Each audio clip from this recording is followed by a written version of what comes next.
Grabe, tanggal ang lisensya just now. Breaking news, Auntie Claire na Karma Junior shock dito.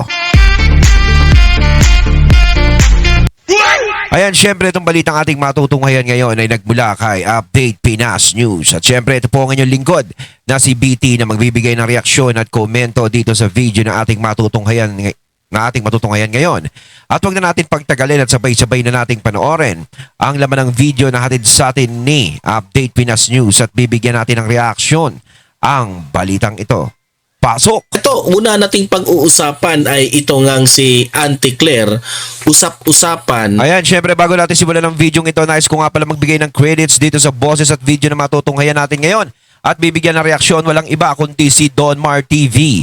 Syempre huwag niyong kalimutang suportahan ang channel ni Don Mar TV mga katunay. Pakibisita po yan. At huwag niyong kalimutang mag-subscribe at mag-follow para maging updated po kayo sa mga vlogs, reactions sa mga balita na hinahatid sa atin ni Sir Don Mar TV. Ipagpatuloy natin. Na pwede siyang madisbar sa pagsabi niya na si VP Sara raw ay kamukha niya si Chucky kung magagalit. Ang ending, tingnan nyo ang ending. Tingnan nyo yung picture. Na back to you siya kaagad, no? Nakarma si Auntie Claire. Sobra namang manglait si Auntie Claire na sinasabi pag nagagalit si VP Sara ay mukha siyang Chucky.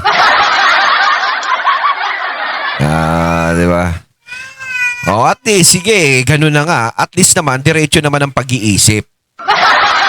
Di ba? Hindi na baling sabihin na kamukha. Hindi naman kamukha ni VP Sara yung ugali ni Chucky. Ang kamukha ng may ugali ni Chucky, yan si Auntie Claire. Diba? Aanhin mo ang ganda ng muka kung masama naman ang ugali mo. Di wala rin. Diba? Kaya nga sinasabi, lalaitin niya. Kamukha daw ni BP Sara si Chucky pag nagagalit. Ang tanong naman, kamusta naman yung ugali ni Auntie Claire? Diba? Diba parang mas masahol pa kay Chucky? Di ba ganon? Grabe. Mamaya pag-usapan natin yan kasi hindi ko po alam na pwede palang kasi hindi naman tayo eksperto sa mga batas-batas na yan, di ba? Pero meron pong mga eksperto na nagsasabi na pwede raw na madisbar ang isang USEC sa imagine that one sa Malacanang pa siya, di ba? Spokesperson pa siya sa Malacanang, tapos hindi po maganda na sasabihin mo na parang si Chucky raw kapag magagalit si VP Sara. Parang unprofessional, tapos attorney ka. Isa nga sa mga ipinagtataka ko, bakit ka naging attorney? Totoo, nagtataka ko dyan. Sabi ko sa totoo lang talaga, no? Nagtataka si Sir Don Mar kung bakit naging attorney si Auntie Claire. Ako naman nagtataka paano naging spokesperson si Auntie Claire. Ipagpalagay na natin. Spokesperson siya kasi nung mga panahon na may mga bumabanat sa administrasyon, wala silang maipangharang. Ibig sabihin wala silang taga-talak, wala silang taga-bunganga. No? Ngayon, kaya nilagay si Auntie Claire dyan. Siyempre, nakita naman natin, no, yung mga video ni Auntie Claire na nilalabas na medyo may pagkataklesa si Auntie Claire, kinuha nila, di ba? Para meron silang panglaban. Pero kung tutuos sa pagiging spokesperson talaga, hindi siya parang fit di ba? Kasi dapat bilang spokesperson, meron kang breeding. Di ba? Hindi parang bata ka na nakikipag-away doon sa mga kaaway mo. 'Di ba? Mas maganda yung binabalita mo talaga o sinasabi mo sa taong bayan yung achievement araw-araw na ginagawa ng administrasyon. Hindi yung babanatan mo yung mga kalaban. Babanatan mo yung mga kaaway. 'Di ba? Hindi naman ganoon 'yun. Imbis na ipagmalaki mo kung ano yung ginagawa, imbis na ipagmalaki mo, ano na ba yung nagawa? Ano na ba yung gagawin? Wala Hindi pwedeng hindi ka magsasalita na hindi kasama yung mga Duterte sa usapan. Minsan kapag pinag-uusapan no nagiging interview tungkol sa mga Duterte, talagang tuwan-tuwa. Pero pag hindi sa mga Duterte ang usapan, nalulungkot. Sarili ko, talaga bang attorney itong si Auntie Claire? Oh, mamaya pag-usapan natin 'yan, okay? Pero bago ang lahat guys, no?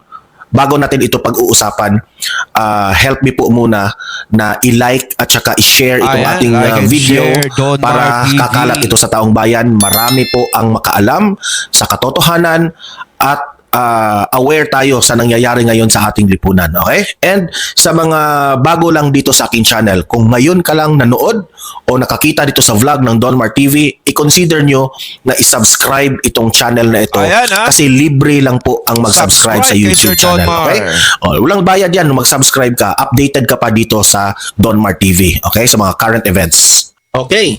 So, let's start dito sa usap-usapan patungkol dito kay Auntie Claire Castro. Okay?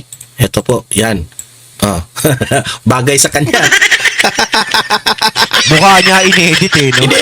Actually hindi po tayo ang nag-edit nito. Di ko lang alam kung saan ito nakuha ng Daily Tribune. Bakit ito yung ipinakita nila? Ayan, no? Kontakin mo, siya yung nagsabi na kamukha ni BP Sara si Chucky. Pero kita nyo naman, ang kumakalat na litrato, hindi mukha ni BP Sara, mukha ni Auntie Claire na nilagay kay Chucky. Talaga. In fairness, Auntie Claire, bagay sa'yo. Oh, yan Chucky na Chucky talaga. Ayan, yan ang napapala mo, Auntie Claire. Dahil inunahan mo si BP Sara na parang si Chucky Dal. Ngayon, ang ending, mas kamukha ka pala ni Chucky Dal. Parang parang may pagka Eugene Domingo eh. Hindi, tingnan nyo yung litrato mga katunay. Kita nyo. Parang nunal na lang ang pake ba yun? Nunal ba yun? Ayan May awit pala si Auntie Claire kay Eugene Domingo dito pag nag-Chucky. Ay, nako. Tawang-tawa ako sa iyo, Auntie Claire. So, ito yung sa balita, ha? Binalita ito ng Daily Tribune. At marami pang, kahit ka Inquirer, binalita na ito, no? The spokespoint. Ayan. Strip of the legalese calling someone Chucky won't get a lawyer disbarred. Chatting with assassins and admitting crimes might. Yan ang sabi ha. Disbar Claire for VP Chucky quip. Okay. So, usap-usapan sa social media na pwede raw madisbar si Auntie Claire for calling a Vice President Chucky. Ako sa totoo naman, no? Hindi naman ako ganyan ka-sensitive, no? Ako, kung yan po ang banat ni Auntie Claire, wala akong pakialam dyan. Sige, bumanat ka ng bumanat. Kasi, si VP Sara, kahit bumanat ka ng bumanat kay VP Sara, na si Chucky, yan ang tingin mo kay VP Sara, na si Chucky siya, wala namang ginagawa si VP Sara. Kalma lang si VP Sara, hindi ka naman pinapansin. Hindi, totoo yan, Ang daming bumabanat kay VP Sara, pero lahat ng bumabanat sa kanya, hindi naman talaga niya pinapansin. Pinagtatawanan niya nga lang Yung mga bumabanat nga kay VP Sara, yung lalong naiinis di ba? Kung ano-ano na rin yung tinatawag kay VP Sara, kung sino yung kamukha ni VP Sara, ganto, ganyan. Ganyan naman talaga yung mga yung mga mahilig manukso, yung mga yung mga insecure. Ganun yun. 'Di ba? Talagang pilit kang gagawing pangit sa paningin ng tao, pangit sa paningin nila.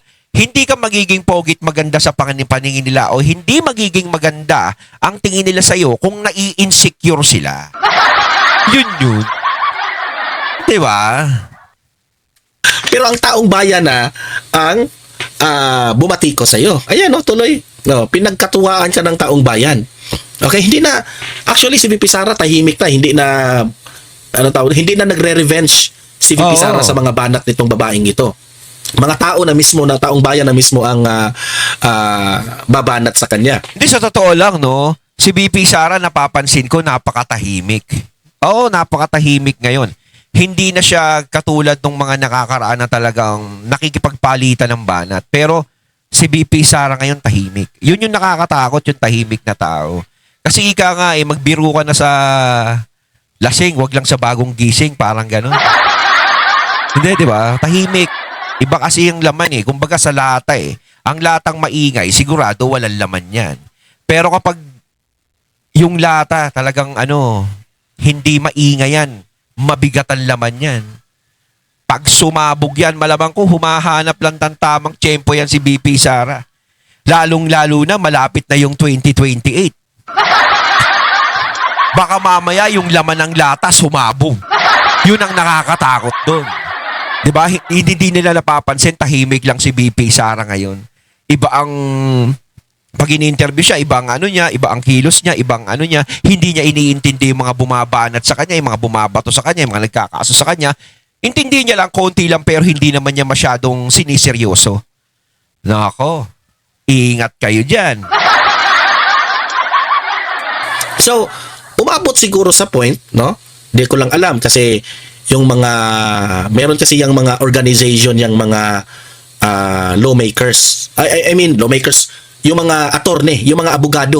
Meron lang silang mga organization.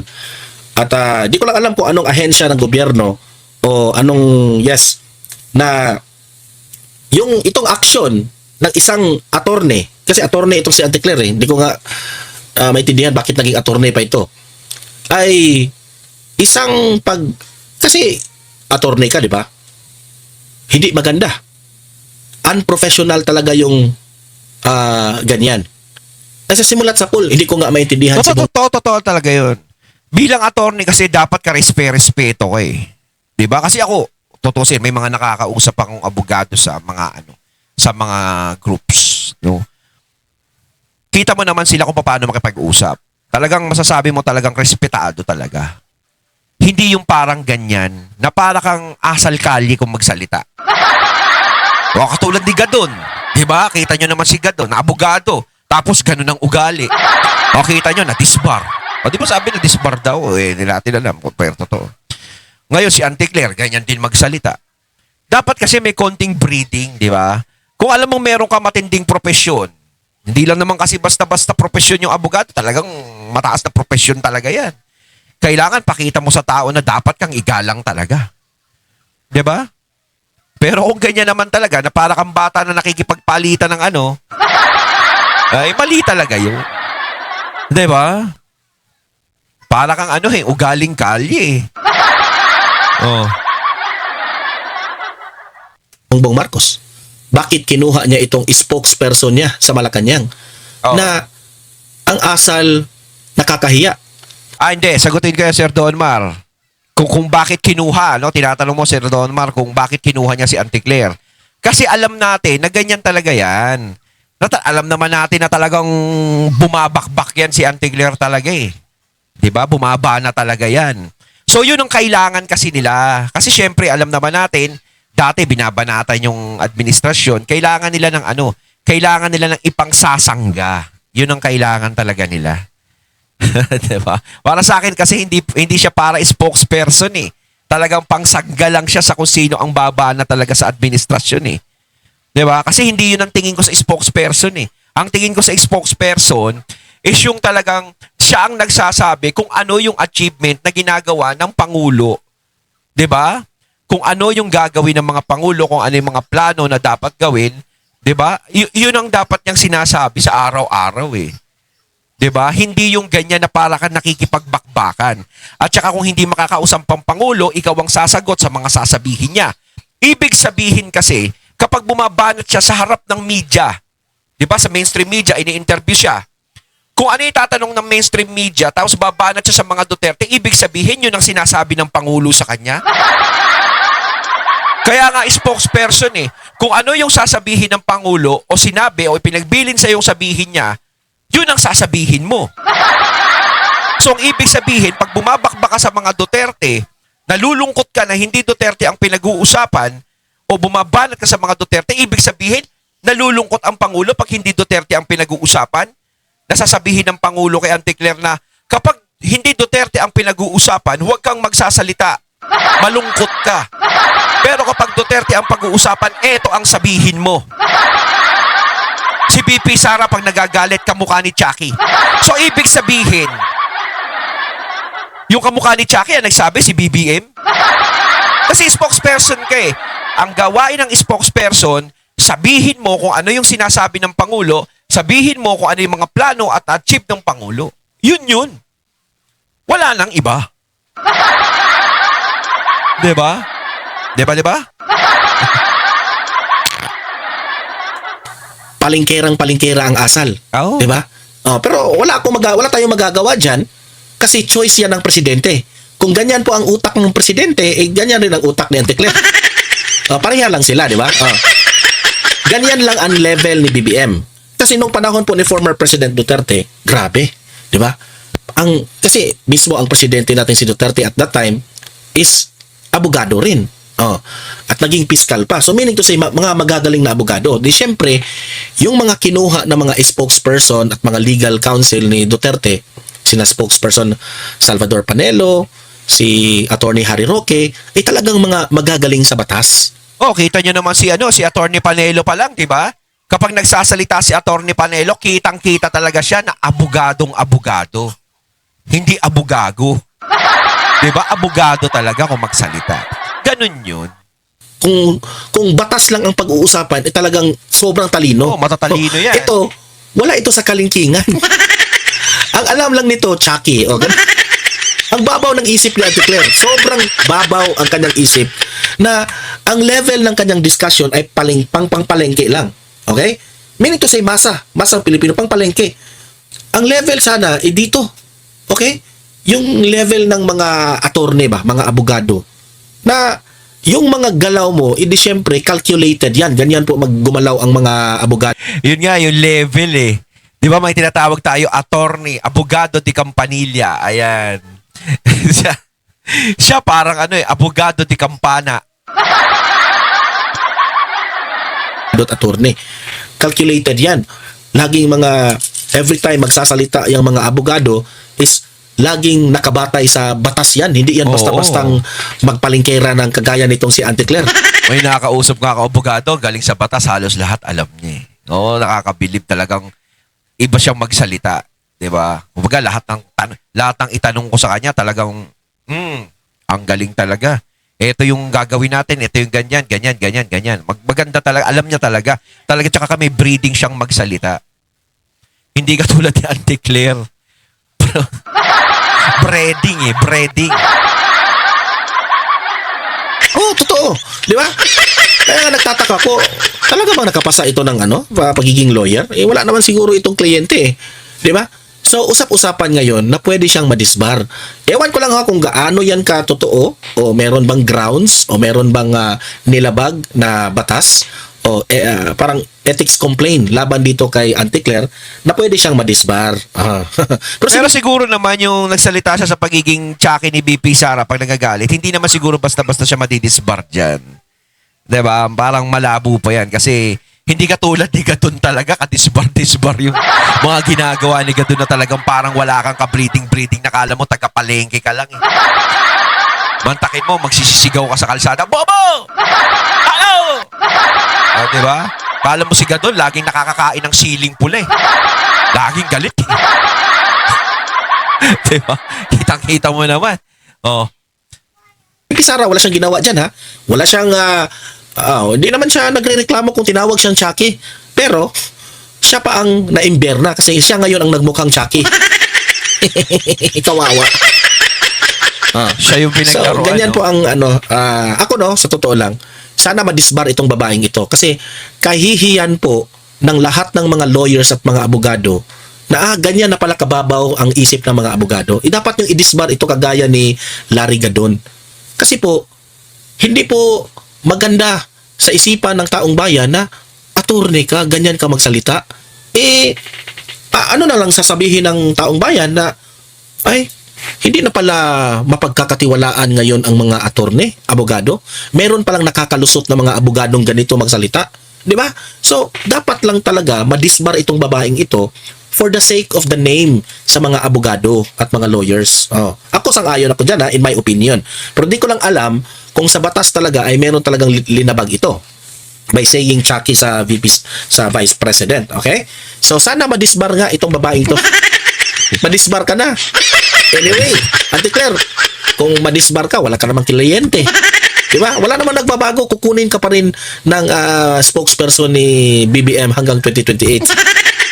Diba? Hindi mo na hindi mo na magagamit ang pagiging lawyer mo kasi hindi ka man pinagkakatiwalaan eh. 'Di ba? Yung isip palengkera ka lang. Oh, yung bardagulan at away palengke, yun lang ang kaya mo, 'di ba? Pero when it comes sa mga usaping legality, sa mga batas, wala, hindi mo kaya. Makikita namin 'yan sa pananalita mo. Oh, sa kanyang pananalita ang babaw. Sobrang babaw talaga. Okay? So, kayo, ano sa tingin nyo, mga audience ko dito sa Donmar TV? Oo. Ano, papayag ba kayo na madisbar itong si Auntie Claire Castro? Kayo mga katunay. For Payag saying ba kayo? Chucky sa Vice President? Ilatag nyo ang inyong komento, opinion sa comment section. Babasahin natin yan. Bakit? Okay? Ayon, natating nato ngayon ang video na nagmula kay Donmar TV. Kayo mga katunay, anong masasabi nyo tungkol dito? Comment lang po kayo sa comment box. So once again, I'm BT and I'm out. Peace.